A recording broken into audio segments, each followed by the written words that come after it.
اللهم صل على محمد وعلى ال محمد كما صليت على ابراهيم وعلى ال ابراهيم انك حميد مجيد اللهم بارك على محمد وعلى ال محمد كما باركت على ابراهيم وعلى ال ابراهيم انك حميد مجيد۔ ناظرین، اس وقت میں کھڑا ہوں طواف، جہاں مکمل کرنے کے بعد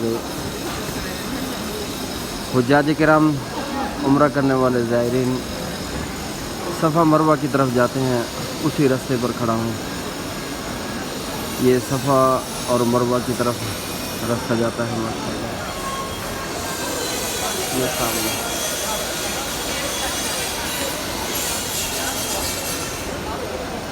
یہ تمام حجاج کرام عمرہ کرنے والے صفا مروہ کی طرف جا رہے ہیں، صفا مروہ کی طرف اس کی طرف روانہ ہے۔ یہ سامنے پانی ہے ماشاءاللہ۔ ناظرین، اس ویڈیو میں آپ کو یہ بتانا چاہتا ہوں، اللہ رب العزت قرآن مجید میں فرماتے ہیں، اعوذ باللہ من الشیطان الرجیم، بسم اللہ الرحمن الرحیم، فاذکرونی اذکرکم واشکروا لی ولا تکفرون۔ اذکرونی، اللہ رب العزت فرماتے ہیں فاذکرونی اذکرکم، تم مجھے یاد کرو میں آپ کو یاد کروں گا۔ یعنی محبت دونوں طرف سے ہو۔ اللہ رب العزت اپنے بندوں سے محبت کرتا ہے جو ایماندار ہے۔ اللہ ولی الذین آمنوا، اللہ ولی ہے، دوست ہے ایمان والوں کا۔ یخرجہم من الظلمات الی النور، وہ نکالتا ہے انسان کو ظلمات سے، اندھیروں سے، گمراہی سے ایمان کی طرف، روشنی کی طرف، ہدایت کی طرف۔ یہ سب روشنیاں ہیں۔ اللہ رب العزت دوست ہے ایمان والوں کا، یاد رکھو۔ جس نے ایمان لایا، کلمہ پڑھا، نبی کریم صلی اللہ علیہ وسلم کے اوپر ایمان لے کے آیا، تمام کتابوں پر ایمان لے کے آیا، تو اللہ رب العزت ان کو دوست کرتے ہیں، محبت کرتے ہیں۔ اللہ پاک ان کا دوست ہے۔ تو سب سے پہلے اللہ رب العزت نے فرمایا، میں اپنے دوستوں کو گمراہی سے نکالتا ہوں، اندھیرے سے نکالتا ہوں، روشنی کی طرف لے کے آتا ہوں۔ تو ناظرین، فاذکرونی اذکرکم، کہ تم مجھے یاد کرو میں آپ کو یاد کروں گا۔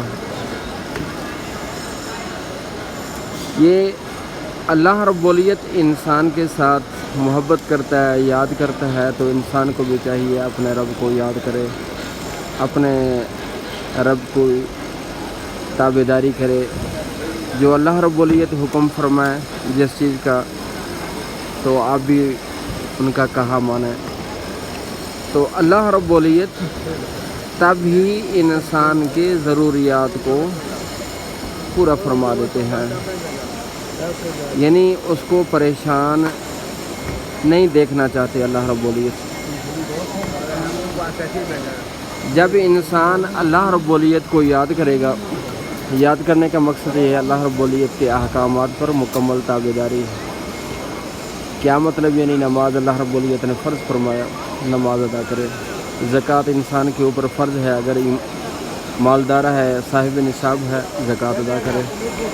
رمضان مبارک کے روزے رکھے۔ اگر اللہ رب العزت نے طاقت دی ہے تو حج بھی کرے۔ تو آپ صاحب نصاب ہیں، زکوٰۃ بھی دے، اور اسی طرح زکوٰۃ کے ساتھ قربانی بھی ہے۔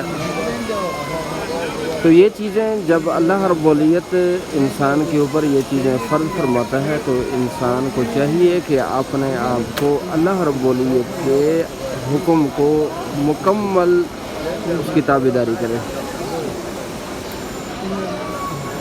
یعنی بغیر کسی چون چرا کے اللہ رب العزت کے حکم کی تعمیل کرے۔ تو اللہ رب العزت فرماتے ہیں، جب میرا بندہ میرا ہو جاتا ہے میں اس کا ہو جاتا ہوں، جب میرا بندہ مجھے یاد کرتا ہے میں اسے یاد کرتا ہوں۔ تو ہمارا اب حالات کیا ہیں؟ نماز کی پابندی نہیں ہے،